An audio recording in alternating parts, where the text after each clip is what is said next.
Barack Obama a été le premier président américain en fonction à rendre visite à la dirigeante du Myanmar, Aung San Suu Kyi, en 2012. Avec la levée des sanctions en raison du passage d'un gouvernement militaire à un gouvernement élu au Myanmar, le commerce bilatéral est passé de 65 millions de dollars en 2012 à près de 1,3 milliard l'an dernier. Mais la prise de contrôle de l'armée a laissé Sao Toon, dont la concession automobile dépend des importations, craintif. Il est difficile de travailler sous un gouvernement non élu.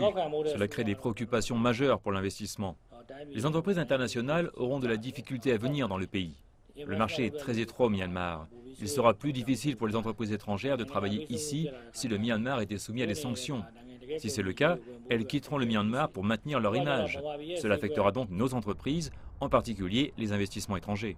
Les États-Unis et leurs alliés ainsi que les Nations Unies discutent actuellement de la réimposition des sanctions pour punir l'armée du Myanmar d'avoir placé en détention Suu Kyi. Cela signifie à la fois essayer de concurrencer la Chine, le plus grand partenaire commercial du Myanmar, tout en respectant l'engagement de rétablir le leadership des États-Unis dans les affaires mondiales. Certains soutiennent que le leadership signifie des sanctions, même si ceux qui y sont favorables sont sceptiques quant à leur efficacité.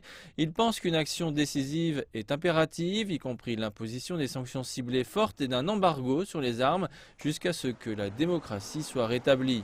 Les militaires, les généraux ont souvent dit qu'ils restaient sourds aux pressions internationales. Peu importe ce que fait la communauté internationale, ils vont faire ce qu'ils veulent. Mais les hommes d'affaires comme Sao Toon ne se sentent pas aussi résistants puisqu'ils évaluent le coût potentiel de ce retour au pouvoir militaire.